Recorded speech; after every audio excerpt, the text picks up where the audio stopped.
ನಮಸ್ಕಾರ. ಎಲ್ಲರಿಗೂ second hand car ತಗೋಬೇಕು ಅಂತ ಒಂದು ಡ್ರೀಮ್ ಇರ್ತದೆ. ಆದರೆ ಆ ಕಾರ್ ಎಂತ ತೊಗೊಳೋದು, ಎಲ್ಲಿ ತೊಗೊಳೋದು, ಯಾವಾಗ ತೊಗೊಳೋದು, ಯಾರ ಹತ್ರ ತೊಗೊಳೋದು, ಇವು ತುಂಬ ದೊಡ್ಡ ಪ್ರಶ್ನೆಗಳು.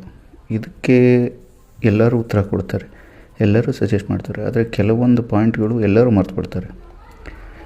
ಕೆಲವರು ಮೇಜರಾಗಿ ಹೇಳೋದು ಎಲ್ಲ ಏನು ಪಾಯಿಂಟ್ಗಳು ಅಂತಂದರೆ, ಆಕ್ಸಿಡೆಂಟ್ ಫ್ರೀ ಗಾಡಿ ತಗೋ, ಯಾವುದೇ ಡ್ಯಾಮೇಜ್ ಆಗದೆ ಇರೋ ಗಾಡಿ ತಗೋ, ಪೇಂಟ್ ಹಾಳಾಗದೆ ಇರೋ ಗಾಡಿ ತಗೋ, ಇಂಜಿನ್ ಚೆನ್ನಾಗಿರೋ ಗಾಡಿ ತಗೋ. ಇವೆಲ್ಲದರ ಮಧ್ಯೆ ಇತ್ತೀಚೆಗೆ ರೀಸೆಂಟಾಗಿ ಆ್ಯಡ್ ಆಗಬೇಕಾಗಿರೋ ಏಕೈಕ ಮುಖ್ಯವಾದ ಪಾಯಿಂಟು ಯಾರು ಎಲ್ಲೂ ಯಾವ ವಿಡಿಯೋದಲ್ಲೂ ಹೇಳಿಲ್ಲ. ಅದರಲ್ಲಿ ಮುಖ್ಯವಾದ ಪಾಯಿಂಟು ಅಂತಂದರೆ ಫಾಸ್ಟ್ಯಾಗ್. ಈಗ ಒನ್ ವೆಹಿಕಲ್ ಒನ್ ಫಾಸ್ಟ್ಯಾಗ್ ಅಂತ ಮ್ಯಾಂಡೇಟ್ರಿ ಅಂತ ಮಾಡಿದ್ದಾರೆ. ಇದರ ಜೊತೆಗೆ GNSS ಅಂತ ಹೊಸ ಟೋಲ್ ಸಿಸ್ಟಮ್ ಬೇರೆ ತರ್ತಾಯಿದ್ದಾರೆ, ಜಿಯೋಗ್ರಫಿಕಲ್ ನ್ಯಾವಿಗೇಷನ್ ಸ್ಯಾಟಲೈಟ್ ಸಿಸ್ಟಮ್ ಅಂತ. ಆ GNSSಲ್ಲಿ ಏನಾಗುತ್ತೆ, ನಿಮ್ಮ ಗಾಡಿಗೆ ಒಂದು ಡಿವೈಸ್ ಇನ್ಸ್ಟಾಲ್ ಮಾಡ್ತಾರೆ. ಅದು GPS ಟ್ಯಾಗ್ ಡಿವೈಸು. ಅದರಿಂದ ನಿಮ್ಮ GPS ಬೇಸ್ಡ್ ಡಾಟಾ ಸ್ಯಾಟಲೈಟ್ ಮೂಲಕ ನೀವು ಎಲ್ಲೇ ಟ್ರಾವೆಲ್ ಮಾಡಿದ್ರೂ, ಯಾವ ಟೋಲ್ ಕ್ರಾಸ್ ಮಾಡಿದ್ರೂ, ಎಲ್ಲಿಂದ ಎಲ್ಲಿಗೆ ಟ್ರಾವೆಲ್ ಮಾಡಿದ್ರಿ ಅನ್ನೋದ್ರ ಮೇಲೆ ನಿಮಗೆ ಟೋಲ್ ಡಿಡಕ್ಷನ್ ಆಗ್ತದೆ. ಇದರಲ್ಲಿ ಗಮನಿಸಬೇಕಾಗಿರೋ ಅಂಶ, ನಾಳೆ ದಿವಸ ಈ ಫಾಸ್ಟ್ಯಾಗ್ ಥರ ಅದಕ್ಕೂ ದುಡ್ಡು ಕೊಡಬೇಕಾಗ್ಬೋದು. ಅದಲ್ಲದೆ ಈಗ ಫಾಸ್ಟ್ಯಾಗು ನೀವು ವೆಹಿಕಲ್ ಟ್ರಾನ್ಸ್ಫರ್ ಮಾಡ್ಕೋಬೇಕಾದ್ರೆ ಫಾಸ್ಟ್ಯಾಗ್ ಟ್ರಾನ್ಸ್ಫರ್ನೂ ಮಾಡ್ಕೋಬೇಕಾಗ್ತದೆ. ಆದರೆ ಆ ಫಾಸ್ಟ್ಯಾಗ್ ಟ್ರಾನ್ಸ್ಫರು ಹಳೆ ಓನರು ಪೇಮೆಂಟ್ ಇಟ್ಟಿದ್ದಾರಾ, ಎಲ್ಲ ಪೇಮೆಂಟ್ ಕ್ಲಿಯರ್ ಮಾಡಿದ್ದಾರಾ? ನೀವು ಸೆಕೆಂಡ್ ಹ್ಯಾಂಡ್ ಕಾರ್ ಪರ್ಚೇಸ್ ಮಾಡಬೇಕಾದ್ರೆ ಕೆಲವು ಆ್ಯಪ್ಗಳು, ಕೆಲವು ಕಂಪನಿಗಳು, ಕೆಲವು ಥರ್ಡ್ ಪಾರ್ಟಿ ಪ್ಲ್ಯಾಟ್ಫಾರ್ಮ್ಗಳು ಏನು ಮಾಡ್ತಾರೆ, ಫ್ರೀ ಟ್ರಯಲ್ ಅಂತ ಕೆಲವರಿಗೆ ಕೊಡ್ತಾರೆ. ಆ ಫ್ರೀ ಟ್ರಯಲ್ ಅಂತ ಕೊಡಬೇಕಾದ್ರೆ ಏನು ಮಾಡ್ತಾರೆ, 3 ಡೇಸು, 5 ಡೇಸು, 6 ಡೇಸು, 8 ಡೇಸು ಈ ಥರ ಕೊಟ್ಟಿರ್ತಾರೆ. ಆ ಕೊಟ್ಟಿರೋ ಟೈಮಲ್ಲಿ ಅವರು ಎಲ್ಲೆಲ್ಲಿ ಸುತ್ತಾಡಿರ್ತಾರೆ, ಅವರು ಪೇಮೆಂಟ್ ಮಾಡಿದ್ದಾರೆ, ಅದು ಬ್ಲಾಕ್ ಲಿಸ್ಟ್ ಆಗಿದೆ. ಈಗ ಸಪೋಸು ನಿಮಗೆ ಬೆಂಗಳೂರಿಂದ ತುಮಕೂರು ಹೋಗೋ ರೋಡಲ್ಲಿ 2 ಟೋಲ್ ಗೇಟ್ಗಳಿವೆ. ಅದರಲ್ಲಿ ಸಿಂಪಲ್ ಗಾಡಿ ಸ್ಕ್ಯಾನ್ ಮಾಡಿಬಿಡ್ತಾರೆ, ಗಾಡಿ ಬಿಟ್ಬಿಡ್ತಾರೆ. ಯಾವುದೇ ಬೂಮ್ ಬ್ಯಾರಿಯರು ಓಪನ್ ಆಗೋವರೆಗೂ ಯಾರೂ ಕಾಯೋದಿಲ್ಲ. ಈ ಕೇಸ್ಗಳಲ್ಲಿ ಏನಾಗುತ್ತೆ ಅಂದರೆ, ನಿಮ್ಮ ವೆಹಿಕಲ್ಲು ನಂಬರು ಕೆಲವೊಂದು ಸಲ ಬ್ಲಾಕ್ ಲಿಸ್ಟ್ ಆಗಿರೋದಿರುತ್ತೆ, ಆದರೂ ಆ ವೆಹಿಕಲ್ ಹೋಗ್ಬಿಡುತ್ತೆ. ಬಟ್ ಆ ಬ್ಲಾಕ್ ಲಿಸ್ಟ್ ಆಗಿರೋ ಫಾಸ್ಟ್ಯಾಗ್ ರಿನ್ಯೂ ಮಾಡದೇ ಇದ್ದಾಗ ಏನಾಗುತ್ತೆ, ಅದ್ರ ಮೇಲೆ ಮೈನಸ್ಸಲ್ಲಿ ಕೌಂಟ್ ಆಗ್ತಾ ಹೋಗ್ತದೆ. ಬಡ್ಡಿಗೆ ಬಡ್ಡಿ ಅನ್ನೋ ಥರ. 200 ರೂಪಾಯಿ ಇದ್ದಿದ್ದು ಇನ್ನೊಂದು ಸಲ ಮತ್ತೆ ಹೋದಾಗ ಅದಕ್ಕೆ ಮತ್ತೆ ಅಮೌಂಟ್ 200 ಮೇಲೆ ಒಂದು 30 ರೂಪಾಯಿ ಅಂತ ಇಟ್ಕೊಳ್ಳಿ, 30 ಆ್ಯಡ್ ಆಗುತ್ತೆ. ಅವರು ಮತ್ತೆ ಇನ್ನೊಂದು ಸಲ ಬಂದರು. ಸಪೋಸ್ ಈಗ ಸಿಂಪಲಾಗಿ ನಿಮಗೆ ಲಾಜಿಕ್ ಎಕ್ಸಾಂಪಲ್ ಹೇಳೋದು, ಒಂದು ಟೋಲ್ ಗೇಟು ನೆಲಮಂಗಲಕ್ಕೆ ಟ್ರಾವೆಲ್ ಮಾಡ್ತಾನೆ ಡೈಲಿ ಯಾರೋ ಒಬ್ಬ ಅನ್ನೋ ವ್ಯಕ್ತಿ. ಆ ವ್ಯಕ್ತಿ ನೆಲಮಂಗಲಕ್ಕೆ ಡೈಲಿ ಟ್ರಾವೆಲ್ ಮಾಡೋಕ್ಕಾದ್ರೆ 2 ಕಡೆ ಬ್ಯುಸಿ ಇರೋದ್ರಿಂದ ಟೋಲ್ ಗೇಟಲ್ಲಿ ಯಾರೂ ಬೂಮ್ ಬ್ಯಾರಿಯರ್ ಹಾಕಿ ತಡೆಯೋದಿಲ್ಲ. ತಡೆದೇ ಇದ್ದ ಕೇಸಲ್ಲಿ ಡೈಲಿ ಆ ಕಡೆಯಿಂದ ಈ ಕಡೆ, ಈ ಕಡೆಯಿಂದ ಆ ಕಡೆ ಆ ವ್ಯಕ್ತಿ ಟ್ರಾವೆಲ್ ಮಾಡ್ತಾನೆ ಇರ್ತಾನೆ. ಅವ್ನು ಫಾಸ್ಟ್ಯಾಗ್ ಬ್ಲಾಕ್ ಆಗಿರುತ್ತೆ ಅನ್ನೋದು ಗೊತ್ತು, ಬ್ಲ್ಯಾಕ್ ಲಿಸ್ಟ್ ಆಗಿದೆ ಅನ್ನೋದು ಗೊತ್ತು, ಆದರೂ ಅದರಲ್ಲಿ ಟ್ರಾವೆಲ್ ಮಾಡ್ತಾ ಇರ್ತಾನೆ. ಸ್ವಲ್ಪ ದಿವಸ ಆದಮೇಲೆ ಏನು ಮಾಡ್ತಾನೆ, ಅವನ ಗಾಡಿನ ಮಾರಿಬಿಡ್ತಾನೆ. ಆ ಮಾರಿದ್ಮೇಲೆ ಏನು ಮಾಡ್ತಾರೆ, ನಮ್ಮ ಈ ಎಲ್ಲ ಸೆಕೆಂಡ್ ಹ್ಯಾಂಡ್ ಕಾರ್ ಬಿಸ್ನೆಸ್ ಓನರ್ಗಳು ಮೆಜಾರಿಟಿ ಯಾರೂ ಫಾಸ್ಟ್ಯಾಗೆ ಇನ್ನೂ ತಲೆ ಕೆಡಿಸ್ಕೊತ ಇಲ್ಲ. ಅವ್ರೇನು ಮಾಡ್ತಾರೆ, ಸೀದಾ ಬಂದುಬಿಟ್ಟು, ಆಯಿತು ಗಾಡಿ ಕಂಡೀಷನಲ್ಲಿದೆ, ಆಕ್ಸಿಡೆಂಟ್ ಫ್ರೀ ಗಾಡಿ ಇದೆ, ಏನೂ ಪ್ರಾಬ್ಲಮ್ ಇಲ್ಲ, ಈ ಪಾಯಿಂಟ್ಗಳು ಮಾತ್ರ ಚೆಕ್ ಮಾಡ್ತಾರೆ. ಇದು ಚೆಕ್ ಮಾಡಿದಾಗ ಮೇಜರ್ ಕನ್ಸರ್ನ್ ಏನು ಬರ್ತದೆ, ಅವನು ಕಟ್ಟದೇ ಇದ್ದರೆ ಹಳೆ ಫಾಸ್ಟ್ಯಾಗ್ ಬ್ಯಾಲೆನ್ಸ್ನ ನಿಮ್ಮ ಇದಕ್ಕೆ ಬಂದಾಗ ಅವನು ಏನಾದರೂ ಆ ಅಕೌಂಟ್ ಡೀಟೇಲು, ಲಾಗಿನ್ ಡೀಟೇಲು ಅದನ್ನು ಅವನು ಕೊಡೋಕ್ಕಾಗಲಿಲ್ಲ. ಯಾಕಂದರೆ ಎಲ್ಲ ಪರ್ಸ್ನಲ್ ಬ್ಯಾಂಕ್ ಅಕೌಂಟಿಗೆ ಲಿಂಕ್ ಇರ್ತದೆ. ಸೊ ಯಾರೂ ಡಿಸ್ಪೋಸ್ ಮಾಡೋದಿಲ್ಲ. ಈಗ ಡಿಸ್ಕ್ಲೋಸ್ ಮಾಡದೇ ಇರೋ ಪಕ್ಷದಲ್ಲಿ ಏನಾಗ್ತದೆ, ಅವರು ಕೊಡೋದಿಲ್ಲ. ಸೆಕೆಂಡ್ ಹ್ಯಾಂಡ್ ಕಾರ್ ಪರ್ಚೇಸ್ ಮಾಡಿ ಸೆಲ್ ಮಾಡೋ ಥರ್ಡ್ ಪಾರ್ಟಿ ಸೆಲ್ಲರು ಅದನ್ನು ಇಸ್ಕೊಳ್ಳೋದಿಲ್ಲ.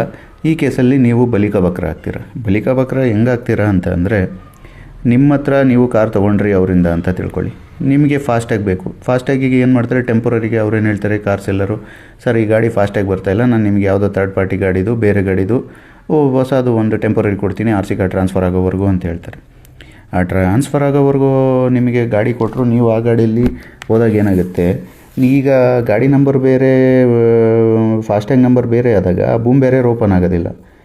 ಈಗ ಬೂಮ್ ಬ್ಯಾರಿಯರ್ ಓಪನ್ ಆಗಲಿಲ್ಲ ಅಂದಾಗ ನೀವೇನು ಮಾಡ್ತೀರಾ, ಏನೂ ಮಾಡೋಕ್ಕಾಗಲ್ಲ. ಅಲ್ಲಿ ನಿಲ್ಲಿಸ್ಬಿಟ್ಟು ಏನೋ ರಿಕ್ವೆಸ್ಟ್ ಮಾಡಿಬಿಟ್ಟು ಹೋಗ್ತೀರಾ. ಈ ಥರ ಪ್ರತಿ ಸಲ ಎಷ್ಟು ಸಲ ಮಾಡ್ತೀರಾ, 30 ಡೇಸ್ ವೆಯ್ಟ್ ಮಾಡ್ತೀರಾ, 60 ಡೇಸ್ ವೆಯ್ಟ್ ಮಾಡ್ತೀರಾ, 90 ಡೇಸಲ್ಲಿ ನಿಮ್ಮದು RC ಕಾರ್ಡ್ ಮನೆಗೆ ಬಂತು, ನಿಮ್ಮ ಹೆಸರಿಗೆ ಟ್ರಾನ್ಸ್ಫರ್ ಆಗಿಬಿಟ್ಟು.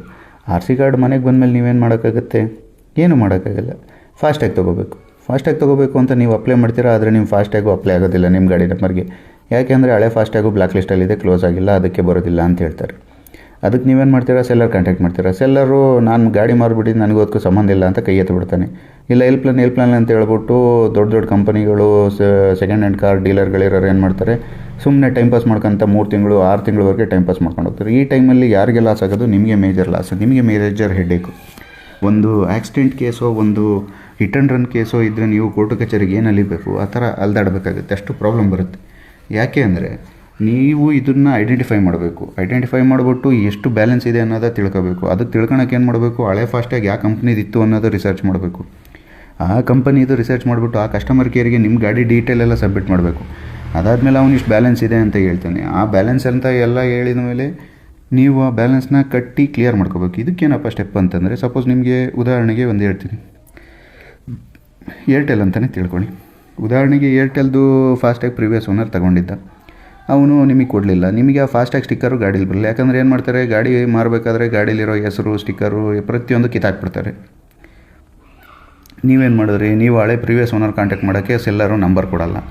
ಸರ್ ಅವ್ರು ರೆಸ್ಪಾಂಡ್ ಮಾಡ್ತಾಯಿಲ್ಲ, ನೀವೇನಾನ ಮಾಡ್ಕೊಂಬೇಡಿ ಅಂತ ಹೇಳ್ಬಿಟ್ಟು, ಯಾಕಂದರೆ ಅವ್ನಿಗೆ ದುಡ್ಡು ಸಿಕ್ಕಿರುತ್ತೆ, ಅವ್ನ ಕೆಲಸ ಮುಗಿದಿರುತ್ತೆ. ಬ್ರೋಕರ್ಗಿರಿನೇ ತೋರ್ಸೋಕ್ಕೆ ಸ್ಟಾರ್ಟ್ ಮಾಡ್ತಾನೆ. ಅವನು ಯಾವುದಕ್ಕೂ ಕಸ್ಟಮರ್ಗೆ ಸ್ಪಂದಿಸೋಕ್ಕೆ ರೆಡಿ ಆಗೋದಿಲ್ಲ. ಈ ಕೇಸಲ್ಲಿ ಸಫರ್ ಆಗೋದು ಯಾರು ಅಂದರೆ ನೀವು. ಆಮೇಲೆ ಏನು ಮಾಡ್ತೀರಾ, ನೀವು ಏರ್ಟೆಲ್ ಕಸ್ಟಮರ್ ಕೇರಿಗೆ ಕಾಲ್ ಮಾಡ್ತೀರಾ, ಅವ್ರು ಯಾವುದೋ ಒಂದು ID ಕೊಡ್ತಾರೆ, ಅದು ID ಫಾಲೋ ಅಪ್ ಮಾಡ್ತೀರಾ, ಅದಕ್ಕೆ ಡೀಟೇಲ್ ಅಪ್ಲೋಡ್ ಮಾಡಬೇಕು. ಆ ಡೀಟೇಲ್ ಅಪ್ಲೋಡ್ ಮಾಡಿದ್ಮೇಲೆ ಏನಿದೆ ಸ್ಟೇಟ್ಮೆಂಟು ಅದನ್ನು ಅಪ್ಲೋಡ್ ಮಾಡಬೇಕು. ಅದಾದಮೇಲೆ ಅವನೊಂದು ವಾರ 15 ದಿವಸ ಟೈಮ್ ತೊಗೊತಾನೆ. ಆ ಟೈಮ್ ತೊಗೊಂಡು ಅದಾದಮೇಲೆ ನಿಮ್ಗೊಂದು ರಿವರ್ಟ್ ಬರುತ್ತೆ. ಆ ರಿವರ್ಟ್ ಬಂದಮೇಲೆ ಅವನು ಹಳೆ ಓನರ್ದು ಕಾಂಟ್ಯಾಕ್ಟು ಡೀಟೇಲ್ಸ್ ಕೇಳ್ತಾನೆ. ಆ ಡೀಟೇಲ್ಸ್ನ ನೀವು ಕೊಡ್ತೀರಾ. ಅದಾದಮೇಲೆ ಮತ್ತೆ ಏನೋ ಪ್ರಾಬ್ಲಮ್ ಬರ್ತದೆ. ಅದಾದಮೇಲೆ ಮತ್ತೆ ಒಂದು ದಿವಸ 7 ದಿವಸ ಟೈಮ್ ತೊಗೊತಾನೆ. ಅದಾದಮೇಲೆ ಬ್ಯಾಲೆನ್ಸ್ ಎಷ್ಟಿದೆ ಅಂತ ಹೇಳ್ತಾನೆ. ಆ ಬ್ಯಾಲೆನ್ಸ್ನ ನಿಮ್ಮ ಕೈಯಿಂದ ನೀವು ಪೇ ಮಾಡಬೇಕಾಗ್ತದೆ. So it's A loss after headache. ಅಂದರೆ ನಿಮಗೆ ತಲೆನೋವು ತಪ್ಪಿದ್ದಲ್ಲ, ನಿಮಗೆ ಗಾಡಿ ಜೊತೆ ಹಿಂಸೆನೂ ತಪ್ಪಿದ್ದಲ್ಲ. ಅದಲ್ದಲ್ಲೇ ನೀವೆಲ್ಲೂ ಫ್ರೀಯಾಗಿ ಟ್ರಾವೆಲ್ ಮಾಡೋದಕ್ಕೂ ಆಗೋದಿಲ್ಲ. ಯಾಕೆಂದರೆ ನಿಮ್ಮ ಗಾಡಿಗೆ ಫಾಸ್ಟಾಗಿಲ್ಲ, ಡಬಲ್ ಕೊಟ್ಟೋಗ್ಬೇಕು ಅಂದರೆ ಕೊಟ್ಟೋಗೋದಲ್ಲ ಪ್ರಶ್ನೆ. ಏನೋ ದುಡ್ಡಿದೆ ಹೋಗಲಿ ಬಿಡಪ್ಪ, 50 ರೂಪಾಯಿ ಜಾಗ 100 ರೂಪಾಯಿ ಕೊಡ್ತೀನಿ, 100 ರೂಪಾಯಿ ಜಾಗ 200 ರೂಪಾಯಿ ಕೊಡ್ತೀನಿ, 200 ರೂಪಾಯಿ ಜಾಗ 400 ರೂಪಾಯಿ ಕೊಡ್ತೀನಿ ಅಂತ ನೀವು ಅಂದ್ಕೋಬೋದು. ಆದರೆ ಸೈಡಲ್ಲಿ ನಿಂತುಬಿಟ್ಟು ಕ್ಯಾಶ್ ಕೊಟ್ಬಿಟ್ಟು, ಅವನ ಹತ್ರ ಫೋನ್ಪೇ ಗೂಗಲ್ ಪೇ ಇರಲ್ಲ, ಟೋಲ್ಗೇಟಲ್ಲಿ ಕ್ಯಾಶ್ ಕೊಟ್ಬಿಟ್ಟು ಆ ಹಿಂದ್ಗಡೆ ಇರೋ ಗಾಡಿ ಅವನು P P P P P P P P ಅಂತ ಹಾರ ನೋಡಿತಾ ಇರ್ತಾನೆ.